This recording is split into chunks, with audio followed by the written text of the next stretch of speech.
मैंने आपको दाची गांव का हवाला दे दिया है, मेरा वही बात है और पार्टी का ऑफिशियल स्पोक्समैन ने भी उस पर अपना बयान दे दिया। तो मुझे लगता है मुझे ज्यादा इस पे कहने की अब जरूरत नहीं है। एक मकसद है कि बीच में से कुछ ना कुछ मैं बटोरूं, वो मिलने वाला मुझसे है नहीं, तो इसलिए जितना मैंने कह दिया उतना ही काफी है। तो लिहाजा अगर किसी और का कोई सवाल है तो आप सीनियर जर्नलिस्ट हैं सरदार जी, कब कौन सी सरकार, जब बीजेपी की सरकार थी आपको याद होगा, उसमें बीजेपी के एमएलए नाराज नहीं होते थे क्या? कौन सी सरकार हुई जम्मू कश्मीर में या हिंदुस्तान में जब भी सारे एमपी मिनिस्टर नहीं बनते, लेकिन जो नहीं बनते वो अपनी नाराजगी पेश करते हैं।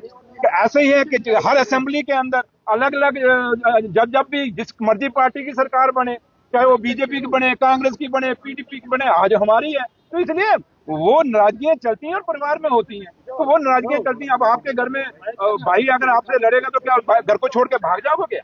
तो इसलिए छोड़िए इन बातों को, ये चलता है। अब समीर साहब का काम ही आपको पता तड़का लगाना, अब तड़का इनका लगेगा नहीं, तड़का लगाना तो ढाबे पे जाए वहां दाल को तड़का लगाए। लीडर और कायद और जम्मू कश्मीर के मुख्यमंत्री जनाब उमर अब्दुल्ला साहब का और कायद सानी डॉक्टर फारूक अब्दुल्ला साहब का मैं शुक्रिया अदा करता हूँ कि मैं एक छोटे से परिवार गाँव से, उस बॉर्डर के इलाके से मैं पैदा हुआ, वहां से निकला, निशारा से इलेक्शन लड़ा और एक छोटे से फौजी सिपाही का बेटा हूं मैं, बड़े छोटे गरीब परिवार से यहाँ तक पहुंचा हूं, डिप्टी चीफ मिनिस्टर मुझे बनाया। इसलिए मेरे खानदान को जो इज्जत और मान और सम्मान मेरे लीडरों ने दिया है, मेरे लिए बहुत बड़ा है। और मैं माँ वैष्णो देवी का और माँ बावे वाली का शुक्रिया अदा करता हूँ कि जिन्होंने मुझे ये इज्जत नवाजी है, जिनके आशीर्वाद से मैं आज जम्मू कश्मीर का डिप्टी चीफ मिनिस्टर हूँ। इसलिए मेरे लीडर ने जो मुझे दिया है, जो मुझे बनाया है, मैं अपने दोनों लीडरों का शुक्रिया करता हूँ और अब ऋणी हूँ। मेरा खानदान जब तक ये चलेगा, ये दुनिया चलेगी, हमेशा इस खानदान जो है सुरेंद्र चौधरी का ऋणी रहेगा,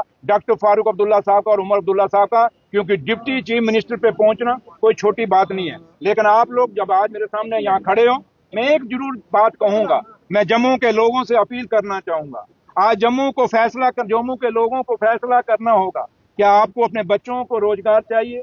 आप क्या आज रोजगार जो आपके दुकानें चल रही हैं, शुक्र करिए उमर अब्दुल्ला साहब का, अगर वो दरबार मूव ना करता तो मेरे ख्याल आपकी जम्मू की पूरी अर्थव्यवस्था खत्म हो गई थी। इसलिए मैं जम्मू के लोगों को अपील करूंगा, चाहे वो सिविल सोसाइटी है, चाहे बार एसोसिएशन है, चाहे वो चैम्बर है, चाहे वो स्टूडेंट ऑर्गेनाइजेशन है, चाहे वो एम्प्लॉइज ऑर्गेनाइजेशन है, जिस तरीके के एनजीओ है, मैं सबसे अपील करूंगा कि आप अपने मुद्दे तय करें।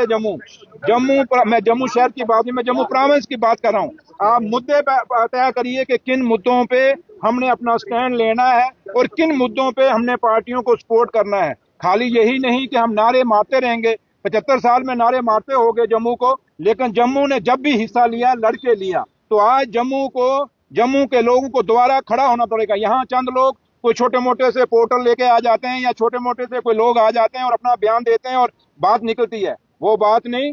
जम्मू की रहनुमाई हमेशा एनजीओज ने की है, सोशल ऑर्गेनाइजेशंस ने की है, सिविल सोसाइटी ने की है, बार ने की है, चैम्बर ने की है, ट्रांसपोर्ट एसोसिएशंस ने की है, एम्प्लॉइज एसोसिएशंस ने की है।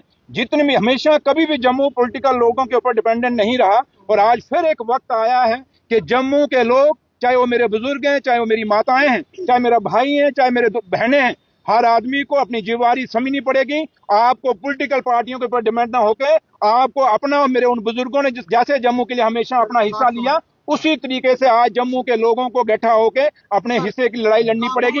ये रोज टीआरपी के लिए नहीं।